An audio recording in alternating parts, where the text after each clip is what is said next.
Hallo zusammen. Wenn man heute den Namen George Washington hört, denkt man meistens an dieselben Dinge. Den ersten Präsidenten der Vereinigten Staaten, den Mann auf dem Dollar, einen der bekanntesten Namen der amerikanischen Geschichte. Und genau dort beginnt ein interessantes Problem, denn je berühmter eine Person wird, desto einfacher wirkt ihre Geschichte im Nachhinein. Plötzlich scheint alles logisch, fast so, als hätte es nie anders kommen können. George Washington wird geboren, führt die Revolution an, besiegt die Briten, wird Präsident. Ende der Geschichte. Aber Geschichte funktioniert selten so. Wenn man genauer hinschaut, entdeckt man etwas anderes. Man entdeckt Unsicherheit, Zufälle, Fehler, Entscheidungen, die auch anders hätten ausgehen können. Und genau deshalb lohnt es sich, einen Moment lang alles zu vergessen, was wir heute wissen. Vergessen wir für einen Augenblick die Vereinigten Staaten. Vergessen wir den Präsidenten, vergessen wir die Denkmäler, die Schulbücher und die Legenden. Stellen wir uns stattdessen eine einfache Frage. Wer war George Washington, bevor die Welt begann, sich für ihn zu interessieren? Die Antwort überrascht viele Menschen. Denn Washington war weder als großer Staatsmann bekannt, noch als berühmter Militärführer.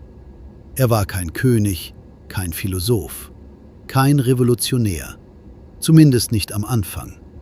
Er war ein Mann aus Virginia, ein Mann, der in einer britischen Kolonie lebte und dessen Zukunft zunächst eng mit dem britischen Empire verbunden war. Und genau das macht die Geschichte so interessant. Denn wenn man damals jemanden gefragt hätte, ob dieser Mann eines Tages gegen Großbritannien kämpfen würde, hätten viele wahrscheinlich den Kopf geschüttelt. Warum sollte er? Die Kolonien gehörten zur mächtigsten Nation der Welt. Die meisten Menschen akzeptierten das als selbstverständlich. Auch Washington. Zumindest eine Zeit lang. Doch manchmal verändert sich die Welt langsam, so langsam, dass die Menschen es zunächst gar nicht bemerken. Eine neue Steuer hier, eine neue Vorschrift dort, ein politischer Konflikt, eine wachsende Unzufriedenheit. Kleine Dinge. Doch aus kleinen Dingen entstehen manchmal große Veränderungen. Und während sich die Beziehung zwischen den amerikanischen Kolonien und Großbritannien Schritt für Schritt verschlechterte, begann sich auch das Leben von George Washington zu verändern. Noch ahnte niemand, wohin dieser Weg führen würde. Am wenigsten wahrscheinlich Washington selbst. Und vielleicht ist genau das der interessanteste Teil dieser Geschichte. Denn wenn man heute über die amerikanische Revolution spricht, hat man oft das Gefühl, als hätten die Menschen damals auf etwas gewartet. Als hätten sie nur auf den richtigen Moment gewartet, um sich von Großbritannien zu lösen. Aber so war es nicht. Die meisten Menschen wollten keine Revolution, zumindest am Anfang nicht. Warum sollten sie auch? Großbritannien war damals keine unbedeutende Macht. Es war das größte Imperium der Welt. Britische Schiffe beherrschten die Meere, britische Waren wurden überall gehandelt. Und für viele Bewohner der Kolonien war die Verbindung mit London etwas völlig Normales. Auch George Washington dachte nicht daran, eines Tages gegen die Krone zu kämpfen. Im Gegenteil. Wie viele andere bewunderte er die britische Ordnung, die britische Armee und den Einfluss des Empires. Deshalb ist die entscheidende Frage nicht, warum kämpfte Washington gegen Großbritannien?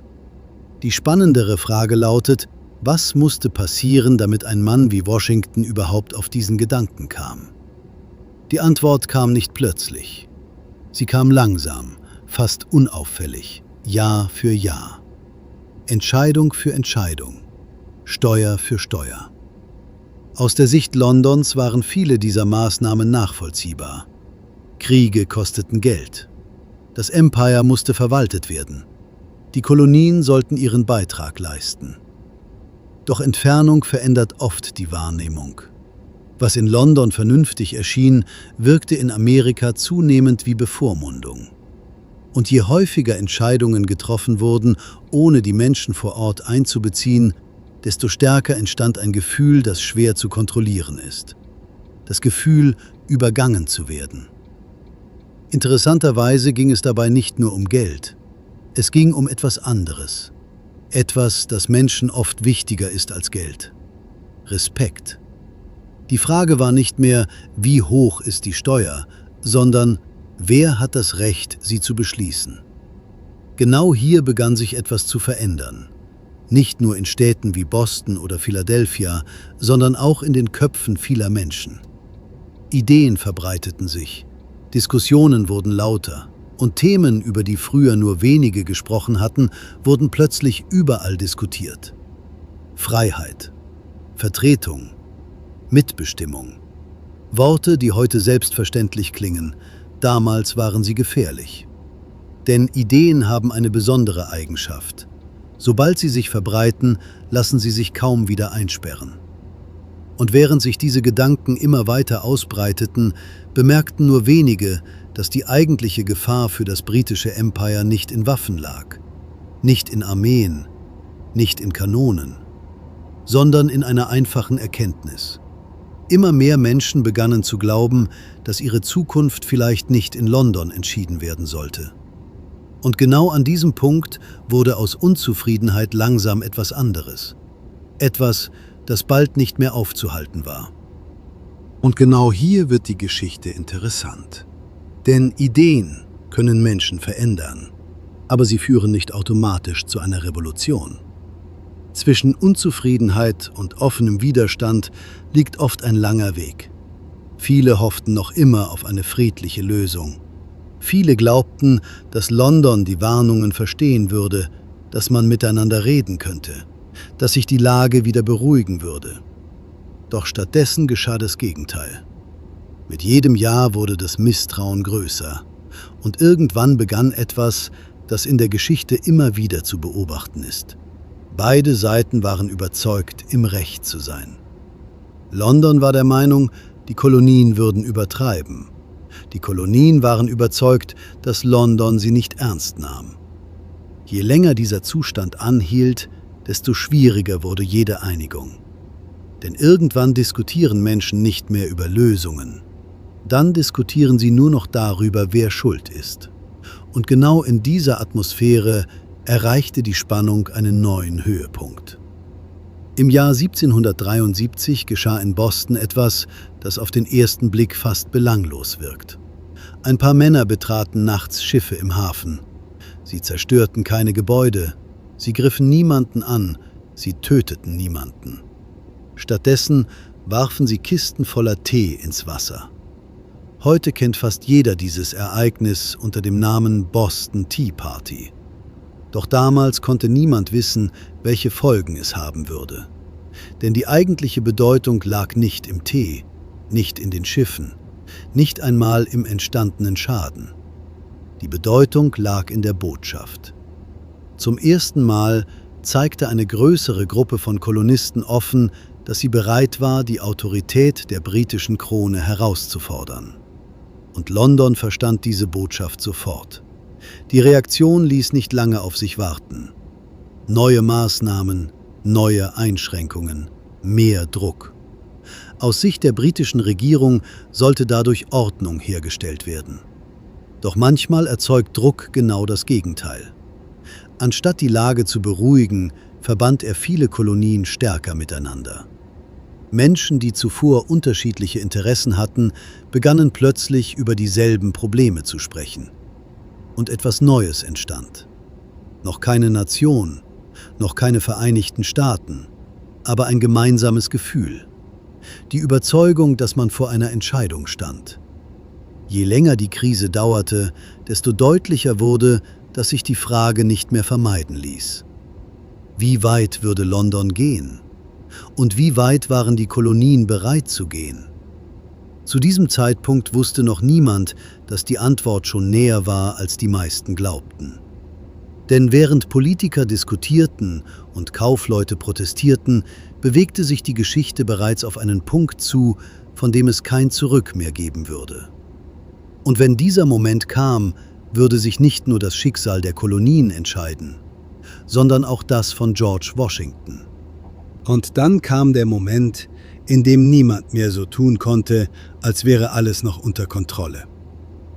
Im Frühjahr 1775 lagen Nervosität und Unsicherheit in der Luft. Nicht nur in Boston, nicht nur in Massachusetts. sondern in fast allen Kolonien. Jeder wusste, dass die Lage gefährlich geworden war. Die eigentliche Frage war nur noch, wer würde den ersten Schritt machen? Die Antwort kam schneller, als viele erwartet hatten. Britische Soldaten erhielten den Auftrag, Waffen und militärische Vorräte der Kolonisten zu beschlagnahmen. Aus Sicht der Regierung war das eine Sicherheitsmaßnahme. Aus Sicht vieler Kolonisten war es etwas anderes. Ein Warnsignal. Ein Zeichen dafür, dass Worte bald nicht mehr ausreichen würden. Als britische Truppen in Richtung Lexington marschierten, ahnte niemand, dass dieser Weg in die Geschichtsbücher eingehen würde. Denn die meisten großen Ereignisse sehen in ihrem ersten Moment erstaunlich gewöhnlich aus. Ein Marsch, eine Straße, ein Dorf, ein paar bewaffnete Männer, mehr nicht. Doch manchmal genügt genau das. Irgendwo in der Dunkelheit fiel ein Schuss. Bis heute wird darüber diskutiert, wer ihn abgegeben hat.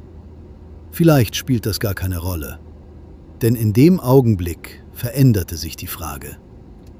Vorher fragten die Menschen, kann man den Konflikt noch lösen? Danach fragten sie, was passiert als nächstes? Der Unterschied ist größer, als er auf den ersten Blick wirkt.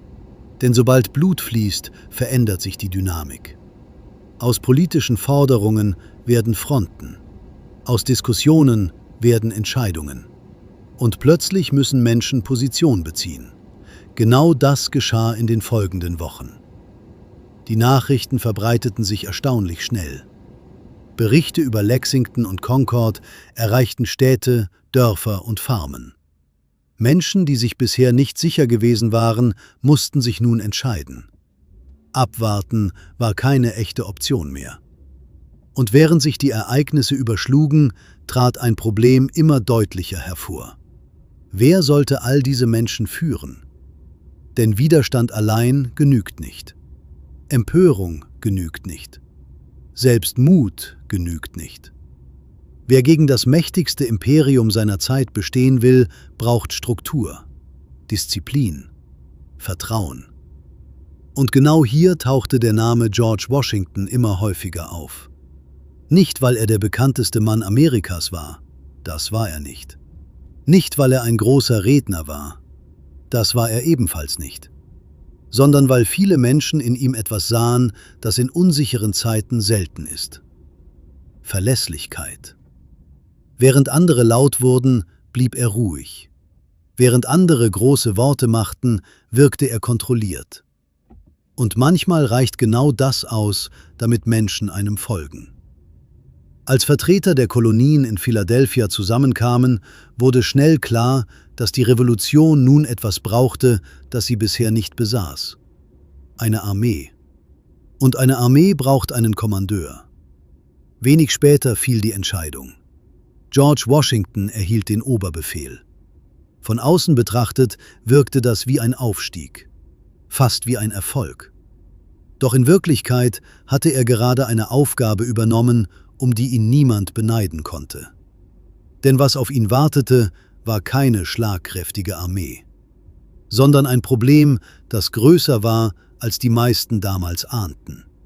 Das Problem bestand nämlich nicht darin, einen Krieg zu beginnen, das Problem bestand darin, ihn durchzuhalten.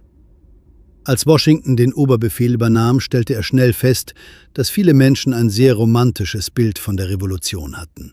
Sie sahen Mut, Patriotismus, Entschlossenheit. All die Dinge, über die später in Büchern geschrieben wurde. Was sie nicht sahen, waren die alltäglichen Schwierigkeiten. Eine Armee braucht Nahrung, sie braucht Kleidung, Munition, Medizin, Organisation. Vor allem aber braucht sie Zeit. Und genau davon gab es nie genug. Viele Männer, die sich freiwillig gemeldet hatten, glaubten nicht, dass der Krieg Jahre dauern würde. Manche dachten, einige Monate würden reichen, andere wollten lediglich ihre Heimat verteidigen und danach wieder nach Hause zurückkehren. Washington musste also nicht nur gegen Großbritannien kämpfen, er musste ständig verhindern, dass seine eigene Armee auseinanderfiel. Und das war oft schwieriger. Hinzu kam ein weiteres Problem. Die Briten waren Berufssoldaten. Viele amerikanische Kämpfer hatten vorher nie an einer großen Schlacht teilgenommen. Sie waren mutig, aber Mut ersetzt keine Erfahrung. Washington verstand das sehr früh. Deshalb begann er, aus Freiwilligen eine echte Armee zu formen. Ein langsamer Prozess, manchmal ein frustrierender Prozess, denn während er versuchte, seine Truppen auszubilden, bereitete sich die andere Seite längst auf den nächsten Schritt vor. In London war man überzeugt, dass die Rebellion früher oder später zusammenbrechen würde. Vielleicht brauchte es nur einen entschlossenen Schlag, eine große Niederlage, einen Moment, der den Kolonisten zeigte, dass Widerstand zwecklos war. Und genau deshalb richteten sich die Blicke bald auf eine Stadt, die für beide Seiten von enormer Bedeutung war: New York. Heute denkt man bei New York an Wolkenkratzer, Finanzmärkte und Millionen von Menschen. Damals war die Stadt vor allem eines: ein strategischer Schlüssel. Wer New York kontrollierte, kontrollierte wichtige Häfen, wichtige Handelswege und einen großen Teil der Verbindung zwischen den Kolonien. Washington wusste das. Die Briten wussten es ebenfalls. Und genau deshalb bewegten sich beide Seiten auf denselben Ort zu, fast wie zwei Züge auf demselben Gleis. Es war nur eine Frage der Zeit, bis sie aufeinander trafen. Für Washington war dies die erste wirklich große Bewährungsprobe. Bis jetzt hatte er Hoffnung organisiert. Bald würde er eine Armee führen müssen. Und die Männer, die ihm gegenüberstanden, hatten ihr Leben lang nichts anderes getan als Krieg. Was dann geschah, sollte Washington mehr lehren als jeder Erfolg zuvor. Denn manchmal lernt ein Mensch in einer Niederlage mehr über Führung als in 10 Siegen. Als die britische Flotte vor New York erschien, wurde vielen Menschen zum ersten Mal klar, wie groß der Unterschied zwischen beiden Seiten tatsächlich war. Auf dem Papier wusste man das natürlich schon. Großbritannien war die stärkste Macht der Welt. Aber Zahlen auf Papier und die Realität sind zwei verschiedene Dinge. Erst wenn man die Schiffe sieht, erst wenn man die Kanonen sieht, erst wenn man erkennt, wie viele Soldaten der Gegner aufbringen kann, dann bekommen Zahlen plötzlich ein Gewicht. Washington beobachtete die Entwicklung aufmerksam. Er wusste, dass New York nicht irgendeine Stadt war. Wenn die Briten sie einnahmen, würden sie nicht nur einen militärischen Erfolg erzielen, sie würden ein Signal senden. An die Kolonien, an Europa, an jeden, der den Verlauf des Krieges beobachtete. Die Botschaft wäre einfach: der Widerstand ist aussichtslos.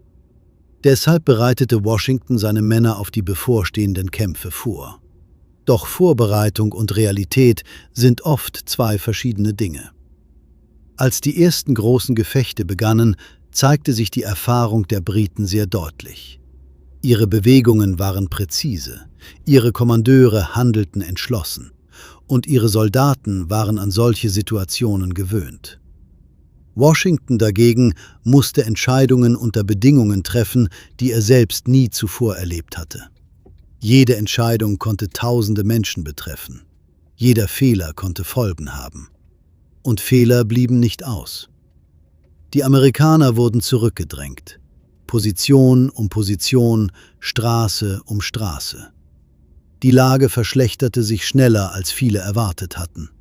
Und plötzlich stand Washington vor einem Problem, das weit größer war als der Verlust einer Stadt.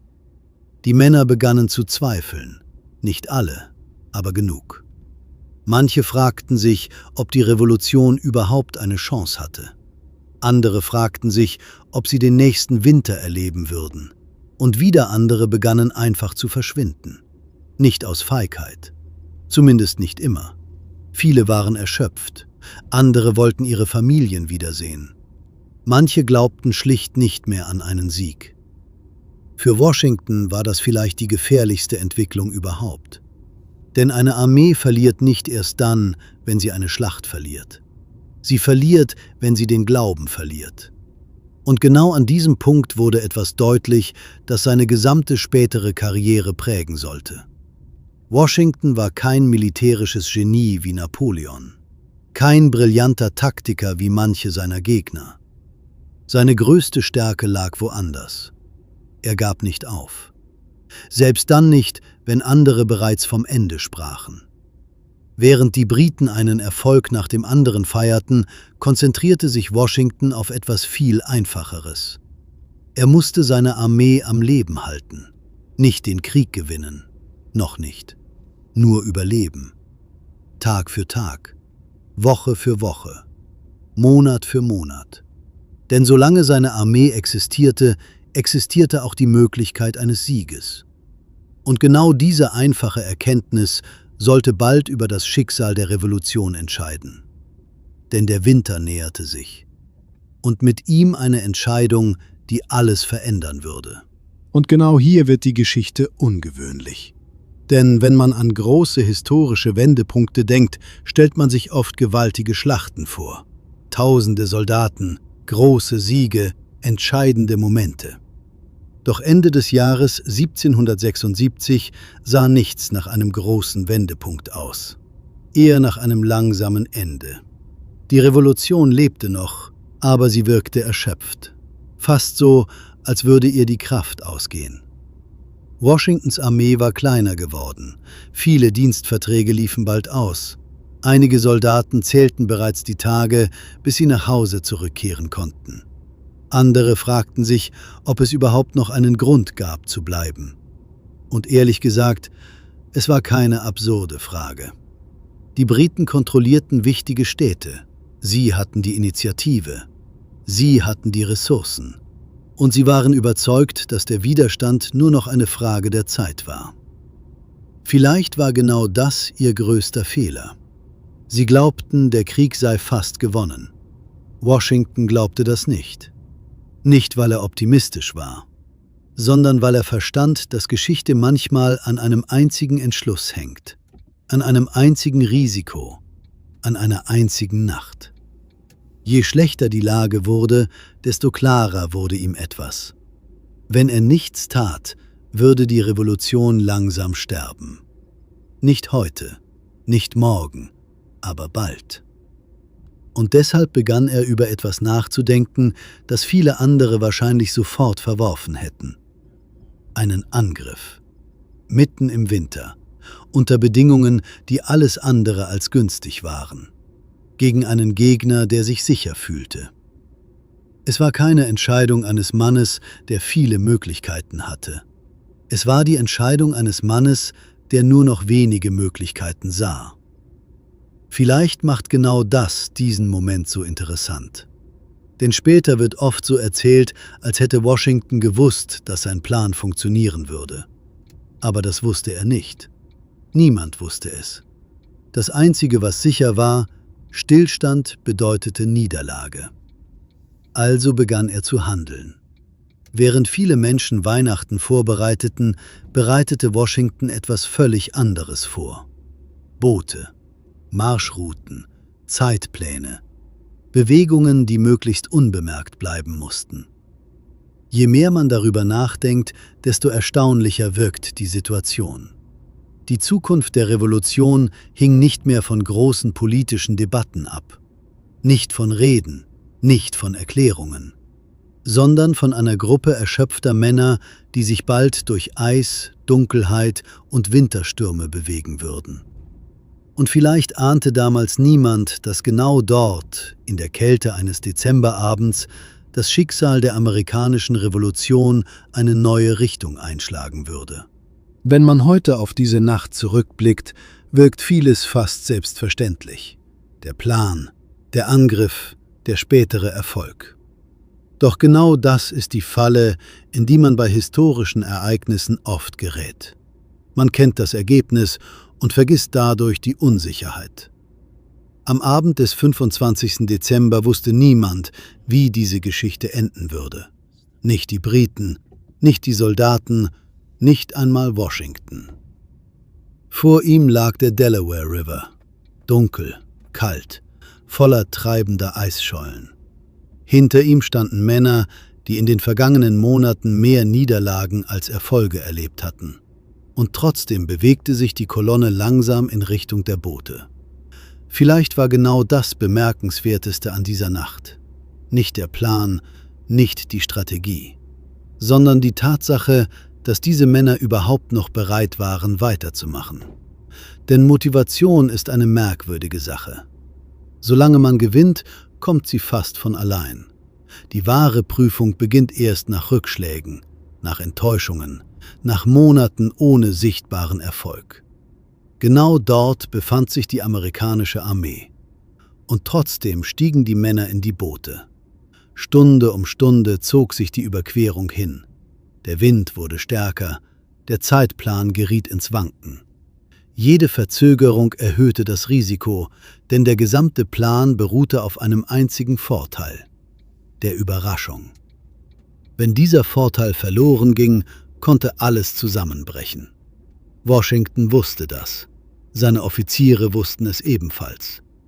Doch irgendwann gibt es in jeder Krise einen Punkt, an dem weiteres Zögern gefährlicher wird als Handeln. Diese Grenze war längst überschritten. Noch vor Sonnenaufgang setzte sich die Kolonne in Bewegung. Nicht in Richtung Sicherheit, sondern in Richtung Trenton. Dort lagen hessische Truppen, die für die britische Krone kämpften. Gut ausgebildete Soldaten, erfahrene Soldaten. Männer, die keinen Grund hatten, einen Angriff zu erwarten. Vor allem nicht an einem Morgen wie diesen.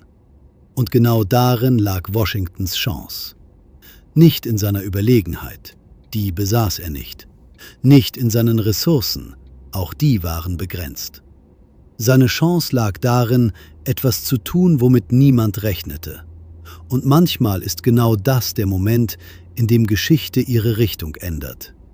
Nicht, weil die stärkere Seite schwächer wird, sondern weil die schwächere Seite plötzlich etwas wagt, das alle für unmöglich halten. Der Angriff selbst dauerte nicht lange. Zumindest nicht im Vergleich zu all dem, was ihm vorausgegangen war. Monate voller Rückschläge, Monate voller Unsicherheit, Monate voller Fragen. Innerhalb weniger Stunden begann sich plötzlich etwas zu verändern. Die amerikanischen Truppen drangen in Trenton ein. Die Verteidiger wurden überrascht, Befehle kamen zu spät, Reaktionen waren unkoordiniert. Und genau das machte den Unterschied. Nicht die Größe der Armee, nicht bessere Ausrüstung, nicht überlegene Erfahrung, sondern der Umstand, dass eine Seite vorbereitet war und die andere nicht. Als die Kämpfe endeten, war die militärische Bedeutung des Sieges überschaubar. Trenton war keine riesige Metropole, es war keine Entscheidungsschlacht, der Krieg war nicht vorbei. Und doch wäre es ein Fehler, diesen Sieg nur nach militärischen Maßstäben zu beurteilen. Denn manche Ereignisse verändern weniger die Lage auf dem Schlachtfeld als die Stimmung in den Köpfen der Menschen. Genau das geschah nach Trenton. Zum ersten Mal seit langer Zeit verbreiteten sich nicht Nachrichten über Rückzüge, nicht über Verluste, nicht über Niederlagen, sondern über einen Erfolg. Und plötzlich begann sich etwas zu bewegen. Menschen, die zuvor gezweifelt hatten, begannen wieder zuzuhören. Soldaten, die ans Aufgeben gedacht hatten, sahen die Situation anders. Selbst viele Beobachter außerhalb Amerikas wurden aufmerksam. Nicht, weil Washington eine große Schlacht gewonnen hatte, sondern weil er bewiesen hatte, dass die Revolution noch lebte. Und manchmal ist das wichtiger als jeder spektakuläre Sieg. Denn Kriege werden nicht nur mit Waffen geführt. Sie werden auch mit Erwartungen geführt, mit Hoffnungen, mit Überzeugungen. Die Briten hatten geglaubt, der Widerstand würde von selbst zusammenbrechen. Nach Trenton war diese Gewissheit verschwunden. Washington hatte ihnen nicht den Krieg genommen, aber er hatte ihnen etwas anderes genommen, die Sicherheit. Und genau von diesem Moment an begann man ihn mit anderen Augen zu betrachten. Nicht mehr nur als Kommandeur einer angeschlagenen Armee, sondern als jemanden, der in den schwierigsten Momenten handlungsfähig blieb. Jemanden, der weitermachte, obwohl viele andere längst aufgegeben hätten. Vielleicht liegt genau darin das Geheimnis seines späteren Erfolges. Denn wenn man seine Geschichte genauer betrachtet, entdeckt man etwas Überraschendes. Seine größten Leistungen entstanden selten in Zeiten der Stärke, sondern fast immer in Zeiten der Krise. Und die größte Prüfung lag noch vor ihm. Doch auch nach Trenton war nichts entschieden. Das wird oft vergessen. Viele Geschichten neigen dazu, nach einem großen Wendepunkt schneller zu werden, als wäre der Rest nur noch eine Formsache. Aber so funktioniert Geschichte nicht. Der Sieg von Trenton rettete die Revolution. Er gewann sie nicht. Die Probleme waren noch immer da. Die britische Armee war noch immer stärker. Die Ressourcen waren noch immer begrenzt. Und Washington musste weiterhin Entscheidungen treffen, deren Folgen niemand vorhersagen konnte. Vielleicht war genau das seine größte Herausforderung. Nicht eine Schlacht, nicht ein Feldzug, sondern die Verantwortung. Denn je größer die Revolution wurde, desto mehr Menschen begannen Erwartungen auf ihn zu projizieren. Man erwartete Siege, Fortschritte, Lösungen. Doch die Realität blieb kompliziert. Jeder Erfolg wurde gefeiert, jeder Fehler kritisiert. Und während der Krieg weiterging, lernte Washington etwas, das viele Anführer erst sehr spät verstehen. Führung bedeutet nicht immer die richtige Entscheidung zu treffen. Führung bedeutet oft, Entscheidungen treffen zu müssen, obwohl man nicht weiß, welche richtig ist. Genau deshalb wirkt Washington auf viele Historiker bis heute interessant. Nicht, weil er unfehlbar war, sondern weil er es nicht war. Er machte Fehler, er verlor Schlachten, er wurde kritisiert. Und trotzdem gelang es ihm, das Vertrauen vieler Menschen zu behalten. Das ist schwieriger, als es klingt, denn Menschen folgen Erfolgen.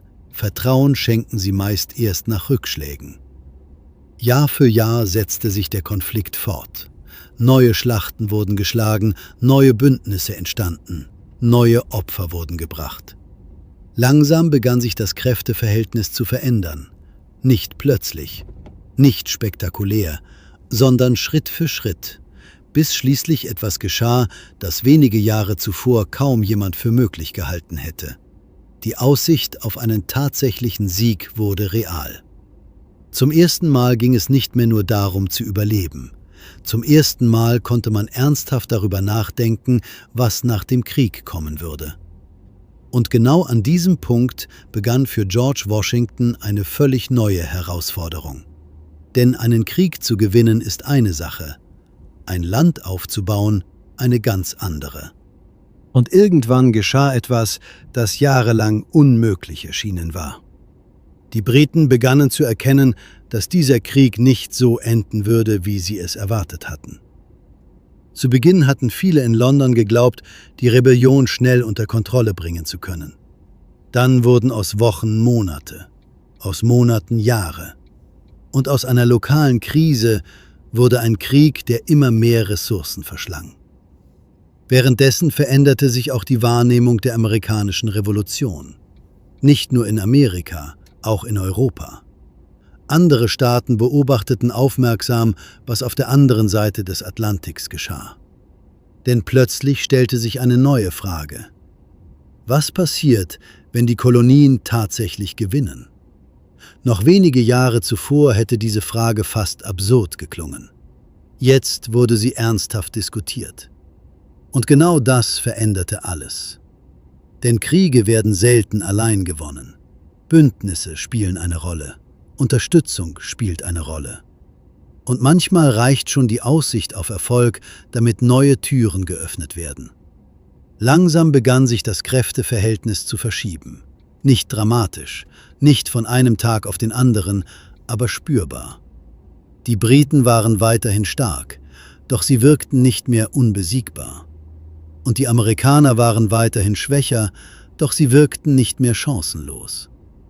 Genau zwischen diesen beiden Entwicklungen entstand etwas, das es zu Beginn des Krieges kaum gegeben hatte. Zuversicht.